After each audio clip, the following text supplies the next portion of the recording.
And in the Impact segment tonight, President Obama expected to give a rather partisan State of the Union address tomorrow, as we mentioned, standing by his big spending, big government approach. So far, the left has held firm in its support of Mr. Obama, but will that change, especially now with the drone situation heating up? Joining us from downtown Manhattan, Dr. Marc Lamont Hill, who teaches at Columbia University.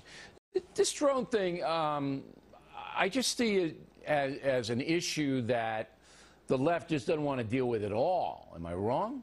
No, I think we want to deal with it. I mean, I don't know anyone on the left who's supportive of drones. I think the problem is we've convinced ourselves that Obama's drones are somehow softer and kinder and gentler than Bush's drones. Is that true? Oh, yeah, they're much warmer and fuzzier. No, I mean, the truth is we've simply refused to hold President Obama accountable for drones in the same way that we would have under the Bush administration, and even in some ways that we did under the Bush administration. Obviously, drone technology's ramped up over the last 4 or 5 years. Back in 03, 04, when we first started seeing drones, the left was upset about it, and they pinned it on Bush. The moment Obama comes into office, suddenly it's not as much of a priority, just like Okay, so you're saying that your crew is hypocritical on the issue. I'm saying my crew has a contradiction here. I think all parties have these types of contradictions. But right now, the left is absolutely not holding Obama sufficiently accountable for it. And is that because they feel the greater good is served by having the president do the other things that please the left? Is that why? I think that's the argument they give whenever I talk about drones. Even during the presidential campaign of the last year, when I would hold Obama accountable for drones or for Afghanistan or for proxy wars or for all this other stuff, it would be like, shh, no, wait. We got to get him in office. There's a bigger picture here that we need to think of. Okay, so that's what I thought it was. Now, at Columbia University. But that's just part of it, Bill. The other part of it is I think people have convinced themselves that Obama is much more reasonable and dovish on war issues than he actually is. I don't think it's just strategy. I think people can convince themselves of anything. I mean, that's not my concern.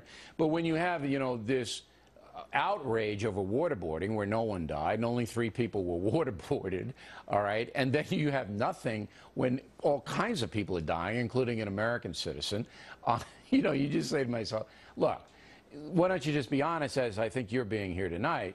You guys are hypocrites on the issue, and just say, look, the greater good is ignoring this and walking away from our, belief system, and because we like them. All right, just one quick correction here. You you misrepresented the torture regime under the Bush administration. It's not just that 3 people were waterboarded. Enhanced interrogation caused many deaths, much violence. I spoke to someone in Guantanamo but it was the waterboarding that really ignited the left's dismay. Now, the State of the Union to you, do you think the economy is in a good place? Do I think the economy's in a good place? Yeah, we're doing awesome. I love it over here. No, I mean, the economy's not in a good place, but I think we're moving in the right direction. I think Obama's challenge tomorrow night is to convince the world that he has a plan that the Republicans should jump on board with without sounding too partisan. If he sounds too partisan, he loses popularity. So you want him to talk about an economic plan in his 4th year? Because he's had an economic plan, I guess, that hasn't really worked very much. Well, I disagree. I think we've seen some steady growth. What we need is more growth. As Britt said, we need a wider range of growth. I agree with that. Right, so you're happy we're moving in, quote, the right direction. Are you happy? I want to see more. Everybody does. I want more revenue. I need more revenue raised. I need to see guys like you taxed. I mean, you want to seize my house. I mean, we know where you're coming from. But you can't be happy about African Americans because their unemployment rate has gone up and their take-home pay has gone down under the president. So they're not moving in the right direction. The African-American situation, that's going in the wrong direction, is it not? I've never been happy with Africa. I mean, African-Americans have had double-digit unemployment forever. But you just stay on the Obama economic plan that's not helping African-Americans. You can't be happy about that. No, of course I'm not happy about it. I hope you're not happy about it either. Well, but I don't think you can even justify it as going in the right direction. It's going in the wrong direction. I think we're in agreement on that. I think there should be targeted job cut.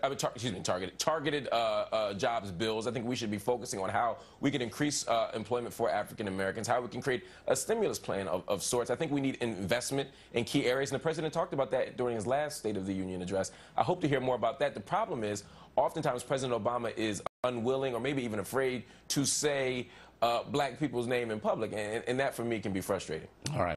Doctor, thanks very much. Always interesting.